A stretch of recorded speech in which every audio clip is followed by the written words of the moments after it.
Selamat datang di Dosen Kampus. Pernah nggak sih kepikiran, siapa ya orang-orang di balik layar yang bikin aplikasi favorit kita jalan mulus tanpa hambatan?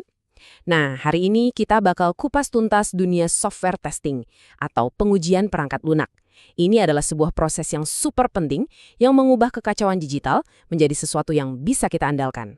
Pasti pernah kan ya, lagi asik-asiknya scroll, aplikasinya crash. Atau pas lagi butuh banget, malah nge-freeze. Bikin frustrasi banget. Nah, kekacauan inilah yang jadi titik awal kita. Dan ini juga alasan kenapa software testing itu jadi penting banget.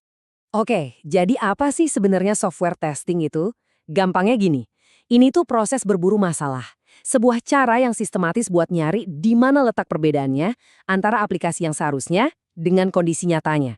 Tujuannya cuma satu dan jelas banget, nemuin bug sebelum pengguna yang nemuin duluan. Nah, ini bagian yang menarik. Mindsetnya harus dibalik. Tujuan pengujian itu bukan buat ngebuktiin kalau programnya sempurna loh, justru sebaliknya. Sebuah tes dianggap berhasil kalau dia sukses menemukan error baru. Jadi, ini tuh kayak seni buat sengaja ngerusakin perangkat lunak, supaya ujung-ujungnya jadi lebih kuat dan stabil. Pengujian itu bukan proses yang sekali jalan langsung beres. Coba deh bayangin kayak ngerakit mobil. Kita kan nggak cuma ngetes model yang udah jadi, tapi setiap bagiannya, dari baut terkecil sekalipun.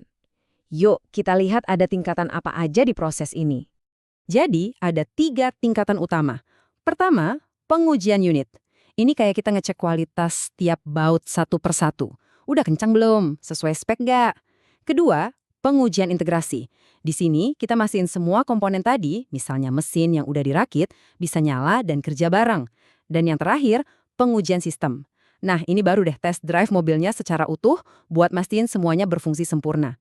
Oke, tingkatannya udah tahu. Sekarang pertanyaannya, gimana cara melakuinya? Secara umum, ada 2 metode utama.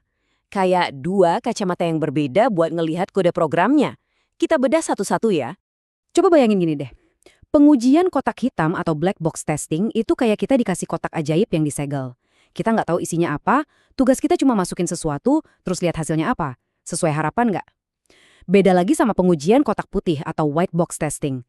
Ini kayak kita dikasih kotak dari kaca transparan, kita bisa lihat semua mesin dan gear di dalamnya, jadi kita bisa mastiin setiap mekanismenya jalan dengan benar. Aplikasi yang hebat itu bukan cuma sekedar berfungsi kan, tapi juga harus bisa diandalkan, aman, dan tetap ngebut walaupun yang pakai lagi banyak banget. Nah, disinilah kita ngomongin kualitas yang lebih dari sekedar fungsi dasarnya. Ada beberapa jenisnya. Misalnya pengujian keamanan. Ini pertanyaannya simpel, bisa nggak sih software ini ditembus? Terus ada pengujian stres. Ini buat ngetes apa yang terjadi kalau ribuan orang login barengan, kayak pas lagi war ticket konser gitu. Ada juga pengujian kinerja. Ini buat ngukur seberapa responsif aplikasinya. Dan yang nggak kalah penting, pengujian pemulihan. Kalau sistemnya tiba-tiba mati, seberapa cepat dia bisa bangkit lagi. Semua ini penting banget. Oke, kita sekarang masuk ke 2 konsep yang super penting. Tapi jujur aja, sering banget ketukar. Verifikasi versus validasi. 2 hal ini adalah jantung dari tujuan pengujian kualitas. Yuk kita coba pahami bedanya. Bedanya itu ada di pertanyaannya. Verifikasi itu nanya, apakah kita membangun produk dengan benar? Ini soal teknis. Kodenya efisien nggak? Desainnya sesuai spek nggak?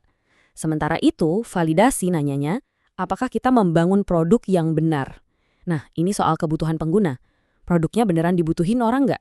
Soalnya kita bisa aja bikin produk yang secara teknis sempurna, tapi ternyata nggak ada yang mau pakai. Jadi keduanya sama-sama penting. Jadi setelah kita bahas semua level, metode, dan prinsip tadi, intinya apa sih? Sebenarnya semuanya itu bermuara pada satu kata, kepercayaan. Setiap bug yang berhasil ditemukan dan diperbaiki itu adalah satu langkah buat membangun produk yang bisa diandalkan. Produk yang nggak bakal bikin penggunanya kecewa di saat-saat paling penting. Sebagai penutup, coba kita renungkan ini. Di dunia yang sekarang ini serba bergantung sama software, mulai dari pesan makanan sampai urusan perbankan, seberapa penting sih peran seorang penguji atau tester? Mereka lah penjaga gerbang kualitas digital kita. Jadi lain kali kalau kalian pakai aplikasi dan semuanya lancar jaya, ingat ya, ada para penguji yang kerja keras di balik layar. Terima kasih sudah menyimak.